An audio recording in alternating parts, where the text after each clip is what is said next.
Welcome students. आज के मेरी इस ऑनलाइन क्लास के लेक्चर का टॉपिक है लिपिड्स। लिपिड्स का एक जनरल इंट्रोडक्शन, एक परिचय आज इस लेक्चर के थ्रू मैं आपको बताऊंगी।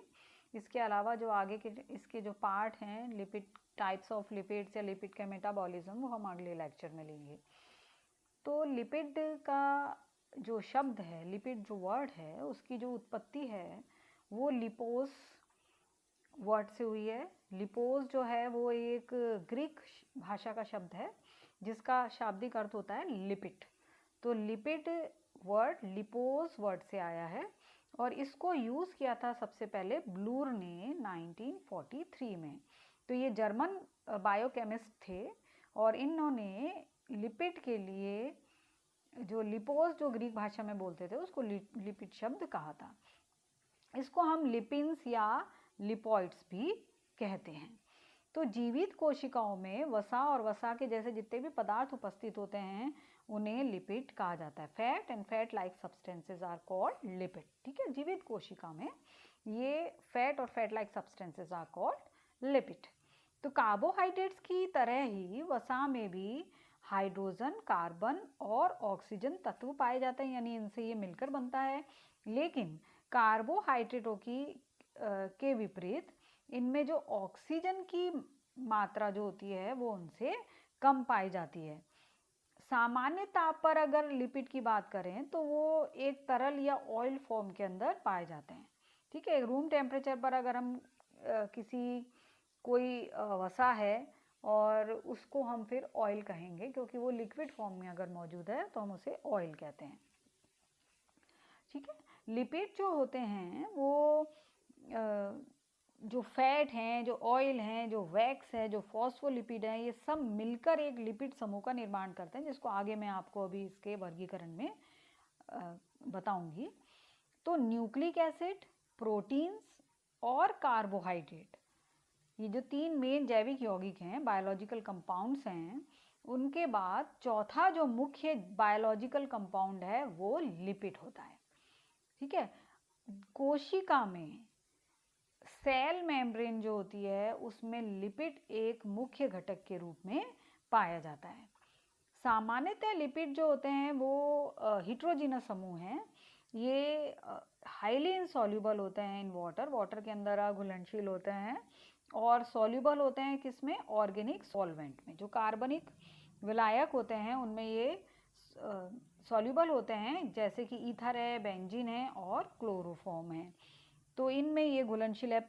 पेट्रोलियम ईथर है, एसीटोन है, क्लोरोफॉर्म है, ये सब में ये घुलनशील है, यानी कार्बनिक सॉल्वेंट के अंदर ये घुलनशील होते हैं। इसलिए हम ये हाइड्रोफोबिक इन नेचर होते हैं, जल अप्रिय होते हैं ना। जो जल प्रिय होता है उसको हम कहते हैं हाइड्रोफिलिक। तो ये हाइड्रोफोबिक नेचर के होते हैं।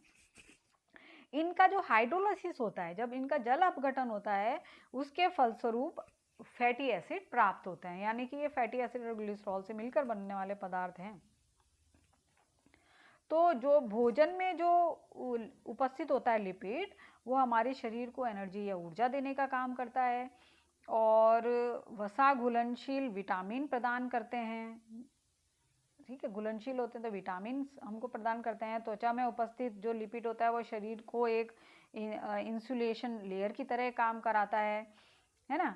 तो लिपिड कोशिका के संघटक के रूप में एक समस्त पादपों और जंतुओं में पाए जाते हैं।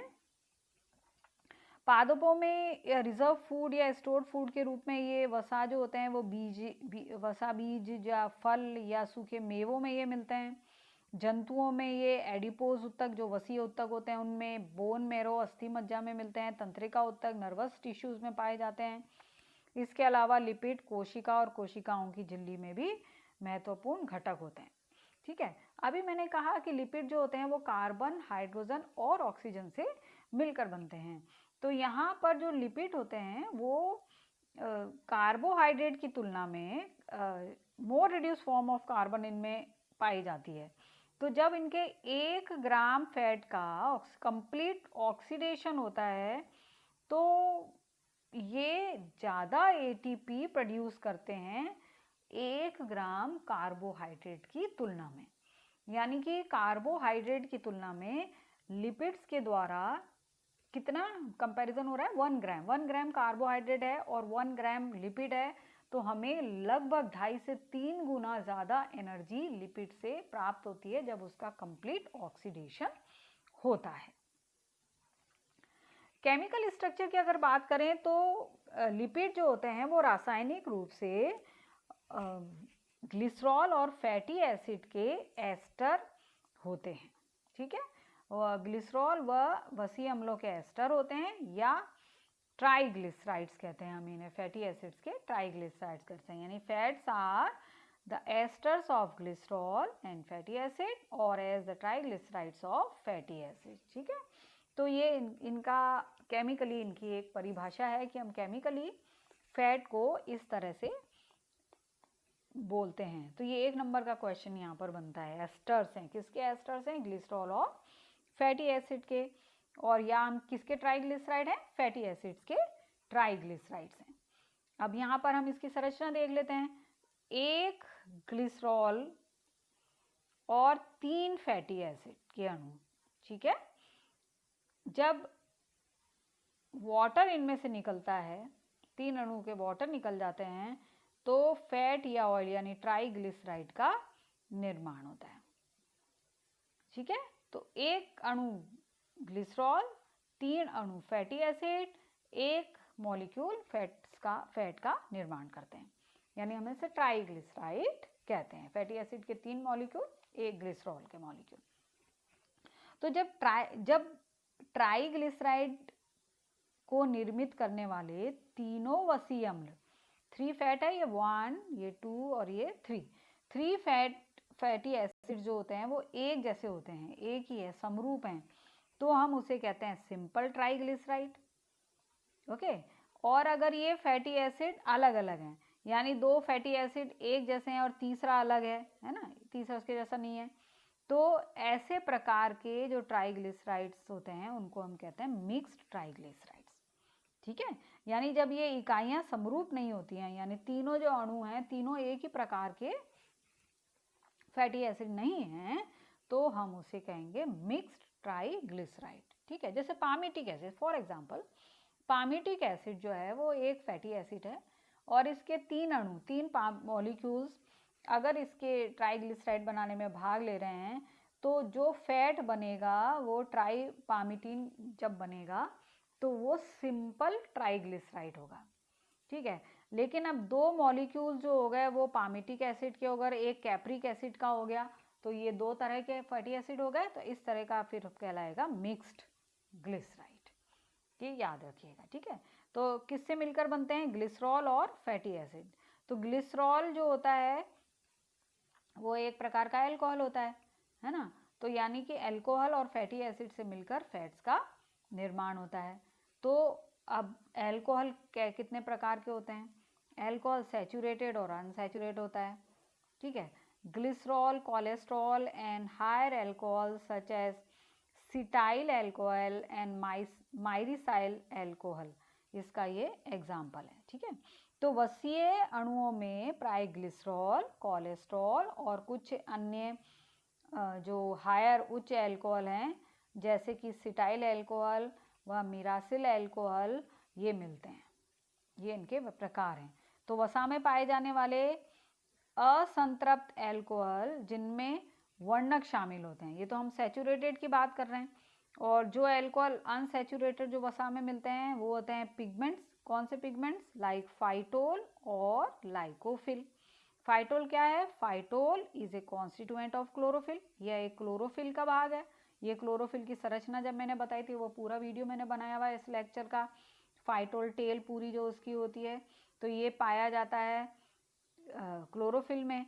और लाइकोफिल क्या है? Lycophyll is a lycophyll found in tomato as a purple pigment. तो ये भी क्या है? फैट, ये क्या है? अल्कोहल है जो मिलके क्या बना रहे हैं? ये बना रहे हैं लिपिड्स का निर्माण कर रहे हैं। तो ग्लिसरॉल, कोलेस्ट्रॉल और कुछ पिगमेंट वाले अनसैचुरेटेड अल्कोहल जैसे फाइटोल, लाइकोफिल, ये सब मिलकर फैट का निर्माण करते हैं। अब फैटी एसिड्स की बात आती है। ठीक है, तो किसी भी वसीय अम्ल के अंदर क्या होता है, ये आप इसकी संरचना देख रहे हैं। सबसे पहले तो यहाँ पर ये कार्बोक्सिलिक अम्ल यहाँ पर दिख रहा है और बाकी ये कार्बन की श्रृंखला यहाँ पर दिखाई दे रही है। ठीक है, तो जो सैचुरेटेड वसीय अम्ल होते हैं उनमें कार्बन परमाणुओं का नामकरण जो होता है वो यहाँ से शुरू होता है, यानी इसको कार्बन नंबर 1 कहते हैं। कार्बोक्सिल ग्रुप का जो कार्बन होता है वो हमेशा नंबर 1 कहलाता है। ठीक है, तो का C1 कहलाया, उससे अगला कार्बन जो हुआ या C2 कहलाया, ये C3, C4, C5 और C6 और N सो ऑन, ये जितनी भी लंबी श्रृंखला होती है वो पूरी लंबी श्रृंखला कहलाती है। तो उसका फिर जो कार्बोक्सिलिक ग्रुप के पास वाला कार्बन है जिसे यानी कार्बन नंबर 2, ठीक है, तो ये कार्बन नंबर जो 2 है, ये कार्बन नंबर 2 अल्फा कहलाएगा, उसके पास वाला बीटा कहलाता है, फिर गामा कहलाता है, थीटा कहलाता है, ओमेगा कहलाता है। तो ये इस तरह से इनकी पूरी श्रृंखला चलती रहती है। तो ये आगे भी जब हम इसका oxidation, beta oxidation, alpha oxidation पढ़ेंगे ना, उसमें भी ये सब काम आता है। तो कैसे नामकरण, पहला कार्बन जो है C1 जो है वो कार्बोक्सिलिक ग्रुप का कहलाता है, उसके बाद सारे कार्बन का नामकरण हो रहा है और कार्बोक्सिलिक ग्रुप के पास वाला पहला कार्बन यानी कार्बन नंबर जो 2 है उसको अल्फा और उसके पास वाले को बीटा और सो ऑन हम उसका नामकरण करते हैं। इसी तरह अनसैचुरेटेड फैटी एसिड की बात करें तो अनसैचुरेटेड फैटी एसिड वो फैटी एसिड होते हैं जो कि डबल बॉन्ड रखते हैं, जिनमें एक या दो कार्बन पेयर के में डबल बॉन्ड पाए जाते हैं। बहुत सिंपल सा यहाँ एक्सटायरिक एसिड का और यहाँ ओलिक एसिड का एग्जाम्पल दे रखा है और आप देखेंगे यहाँ पर एक डबल बॉन्ड आपको यहाँ पर दिख रहा है, ये कार्बोक्सिलिक ग्रुप है इसका, और ये भी कार्बोक्सिलिक ग्रुप है, यहाँ इसको डबल बॉन्ड आपको यहाँ तो दिख रहा है डबल बॉन्ड क्योंकि कार्बोक्सिलिक ग्रुप है।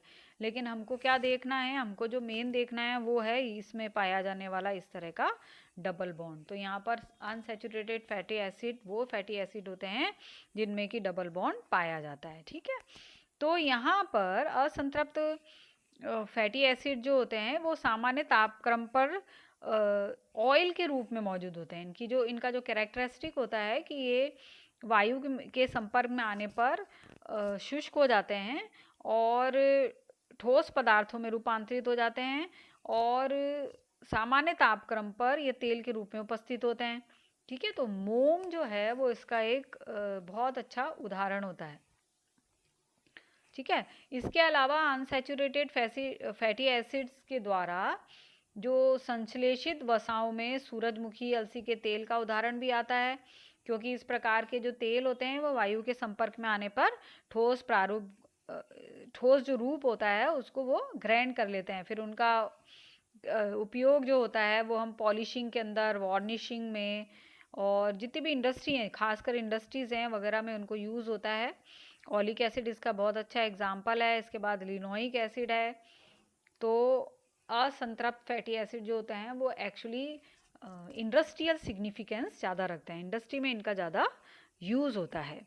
इसके अलावा जैसे मैंने कहा था other examples, other fatty acids भी हैं, लेकिन चूंकि मैंने कहा एक नंबर के क्वेश्चन के रूप में जो पूछा जाता है उसको मैंने यहाँ पर लिया है important, castor oil. Castor oil जो है वो सैचुरेटेड हाइड्रोक्सी एसिड के फॉर्म में मिलता है। एक जापान वैक्स है, ये डाइबेसिक एसिड फॉर्म के अंदर मिलता है, और एक चोलमोग्रिक एसिड है जो कि साइक्लिक फॉर्म के अंदर, अभी तो जो लीनियर फॉर्म में मिलता है ना फैटी एसिड, ये एकमात्र ऐसा फैटी एसिड है जो कि चक्रीय या साइक्लिक फॉर्म में पाया जाता है। तो ये एग्जाम्पल जिसमें खासकर चुलमुग्रिक एसिड जो है उसको आप याद रखिए। कि अब हम ले लेते हैं कि लिपिड्स के सिग्निफिकेंस, इनका महत्व या इनके एप्लीकेशंस किसी भी फॉर्म के अंदर, या इनकी उपयोगिता, इकोनॉमिक इम्पोर्टेंस, किसी भी फॉर्म के अंदर ये क्वेश्चन आता है। तो इनका जो सिग्निफिकेंस या इसका महत्व है वो बायोलॉजिकल और कमर्शियल दो प्रकार का होता है। तो सबसे पहले हम बायोलॉजिकल सिग्निफिकेंस की अगर मैं बात करूं तो बायोलॉजिकल सिग्निफिकेंस में सबसे पहले इंसुलेशन लेयर या ऊष्मारोधी परत जो है, जो कि एनिमल्स में है। जंतुओं में उनकी जो स्किन होती है, जो हमारी स्किन है, उसके नीचे के जो अंग है, भीतरी अंग जो हमारे होते हैं, उनके चारों ओर वसा की परत पाई जाती है जो कि हीट इंसुलेटर के रूप में काम करती है। इसके बाद सेकंड है प्रोटेक्शन ऑफ ऑर्गन, अंगों की रक्षा। करने का काम, क्योंकि वसीय पदार्थों से जो एडिपोज लेयर बनती है वो एक कुशन के और एक लुब्रिकेंट्स के रूप में काम करती है, जिससे कि हमारा जो हार्ट है, जो लंग्स हैं, इंटेस्टाइन है, किडनीज हैं, जितने भी हमारे आंतरिक अंग हैं उनको ये सुरक्षा देती है। जो भी शॉक जो होते हैं, जो आघात लगते हैं, उससे ये बचाती है। थर्ड है हार्मोन विटामिन। तो अनेक प्रकार के जो हार्मोन्स हैं, जैसे कॉलिक एसिड है, विटामिन है, विटामिन डी जो खासकर है, जो स्टेरॉल हैं, वो सब फैटी एसिड डेरिवेटिव्स के होते हैं। फैटी एसिड डेरिवेटिव्स व्युत्पन्न होते हैं। कैरियर के रूप में, एक वाहक के रूप में भी लिपिड का अपना काम है। लिपिड ऐसे पदार्थों के लिए वाहक का कार्य संपन्न करते हैं जो कि लिपिड में घुलनशील होते हैं। जैसे वसा में विलेयकारी विटामिन कौन से, विटामिन ए है, डी है, ई है, के है, ये सब घुलनशील होते हैं, उनके कैरियर का काम करते हैं। कोशिका झिल्ली के दूर भी ये कुछ लिपिड विलेय पदार्थों के संबंध में लिपिड सहायता प्रदान करवाने का काम करते हैं। फिफ्थ इसका है एक रक्षी परत के रूप में, प्रोटेक्टिव लेयर के फॉर्म में। जैसे कई बार जो ज़ेरोफिटिक, क्योंकि हम बॉटनी पढ़ रहे हैं, हम पौधों की बात अगर करें तो ज़ीरोफिटिक पौधों के अंदर एक मोटी ट्रांसपीरेशन की रेट को कम करने के लिए एक मोटी लेयर की पत्ती मोटी पाई जाती है, जिनके ऊपर पतली एक मोम की लेयर मिलती है ना, तो वो वसा की लेयर होती है जो उनके ऊपर पाई जाती है, तो एक रक्षात्मक कवच के रूप में भी उन पे काम करती है। इसके अलावा कीड़ों में होता है, कई पक्षियों में होता है, उनमें भी वाटर बैरियर के रूप में ये पाई जाती है, जो कि इनको एक नेचुरल प्रोटेक्शन देने का काम करती है। सेल्यूलर ऑर्गेनाइजेशन बड़ा इम्पॉर्टेंट है, क्योंकि लिपिड जो होता है वो कोशिका की संरचना में एक महत्वपूर्ण भूमिका निभाता है, जिसमें मुख्य रूप से है फॉस्फोलिपिड। अभी इनका जब क्लासिफिकेशन पढ़ेंगे तो टाइप्स में बताऊंगी आपको। फॉस्फोलिपिड है, ग्लाइकोलिपिड है, लिपोप्रोटीन है, स्टेरॉयल है, ये सब एक और सेलुलर ऑर्गेनाइजेशन मतलब संरचनात्मक एक स्ट्रक्चरल का निर्माण करते हैं। तो लिपिड कोशिका और जितने भी सेल ऑर्गेनेल्स हैं उनके मुख्य अवयव होते हैं। सेल मेम्ब्रेन का तो विशेष पार्ट होते हैं ये, तो बहुत ही इम्पॉर्टेंट यौगिक के रूप में लिपिड कोशिकाओं में यूज़ होते हैं। एनर्जी का स्रोत होते हैं। ये मैंने अभी आपको जैसे स्टार्ट हुआ लेक्चर बताया कि इनके अंदर 1 ग्राम फैट के ऑक्सीडेशन से 1 ग्राम कार्बोहाइड्रेट के ऑक्सीडेशन की तुलना में अधिक एनर्जी हमको प्राप्त होती है ना। तो 1 ग्राम पूर्ण ऑक्सीकरण अगर इसका लिपिड का होता है तो 9 किलो कैलोरी ऊर्जा हमको लगभग इससे प्राप्त होती है, जबकि इतना ही कार्बोहाइड्रेट जो है वो लगभग 3 या 3.1 ऐसे 3.6 मैक्सिमम किलो कैलोरी एनर्जी देता है। तो लगभग 2.5-3 गुना एनर्जी ज़्यादा लिपिड से प्राप्त होती है। लिपिड रिजर्व फूड है, और ये विशेष रूप से सीड्स में, अगर हम प्लांट्स की बात करते हैं तो पौधों में, बीजों में और जंतुओं में एडिपोज सेल्स के अंदर ये एक रिजर्व मटेरियल के रूप में रहते हैं। तो पौधों में इनका उपयोग जब जर्मिनेशन होता है या सीडलिंग की जब वृद्धि होती है तो यूज़ कर लिया जाता है, लिपिड टूट जाता है और एनर्जी देने का काम करता है। और जंतुओं में जब कई जानवर ऐसे होते हैं ना जो हिबरनेशन में चले जाते हैं, शीत निद्रा में चले जाते हैं, जैसे ये मेंढक है, फ्रॉग होता है, स्नेक होता है, तो उनमें ये फिर ऊर्जा जो होती है वो इससे प्राप्त करते हैं। ठीक है, तो ये थे बायोलॉजिकल सिग्निफिकेंस 8 इसके। अब कमर्शियल यूज़ भी है। कमर्शियल यूज़ की बात करते हैं, व्यावसायिक यूज़ की बात करते हैं, यानी ह्यूज पैमाने पर इसका यूज़ किया जा रहा है। तो सबसे पहला यूज़ तो बहुत इंपॉर्टेंट है, दैट इज़ कुकिंग। कुकिंग के अंदर कुकिंग ऑयल के फॉर्म में मूंगफली का तेल है, सरसों का तेल है, सूरजमुखी का तेल है, सोयाबीन का तेल है, ये सब जो ऑयल फॉर्म्स हैं ये खाद्य तेल के रूप में यूज़ होते हैं। वनस्पति, वो जो जम जाता है ऑयल है ना, जो कि जम रहा है, वो वनस्पति के रूप में, वनस्पति की घी के रूप में प्राप्त होता है। ज़्यादातर क्या होता है, तेलों को उनका जो हाइड्रोजिनेशन करके उनको वनस्पति घी में बदला जाता है, तो वो भी एक इंडस्ट्री के फॉर्म में रहता है। फर्नीचर की पॉलिश के रूप में अभी मैंने आपको बताया था, अनसैचुरेटेड फैटी एसिड जो होता है वो पॉलिशिंग, जितने भी फर्नीचर होते हैं उनकी पॉलिश करने के लिए काम आता है, जैसे कि लिंसीड ऑयल वगैरह। और मेडिकल इंडस्ट्री में तो बहुत बड़ा यूज़ होता है नीम का तेल की हम बात करते हैं, अरंडी के तेल की बात करते हैं, जो अरंडी का तेल जो कि लुब्रिकेंट्स के रूप में काम करता है, घुटनों के दर्द वगैरह के अंदर देते हैं। लौंग का तेल जो कि दांत में यूज़ होता है, तो कई मेडिसिन के अंदर ये मिलेगा, है ना, कि आप सुनते भी हैं जुकाम हो रहा है तो ये लौंग का तेल हमारे कोई भी प्रोडक्ट है उसमें बताते हैं कि इसमें पाया जाता है, बंद नाक खुल जाती है।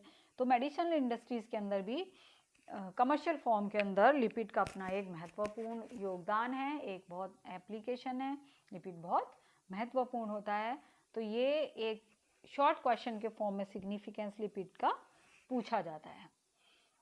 तो आज लिपिड का इस इंट्रोडक्शन मैंने आपको बताया, और नेक्स्ट लेक्चर में मैं आपको बताऊंगी टाइप्स ऑफ लिपिड, और अगर टाइम रहा उसमें लेक्चर लंबा नहीं हुआ तो मैं फैट मेटाबॉलिज्म भी उस लेक्चर में आपको पढ़ाऊंगी। तब तक के लिए इस लेक्चर को आप अच्छे से सुन लीजिए, नोट्स बना लीजिए इसका। Thank you very much.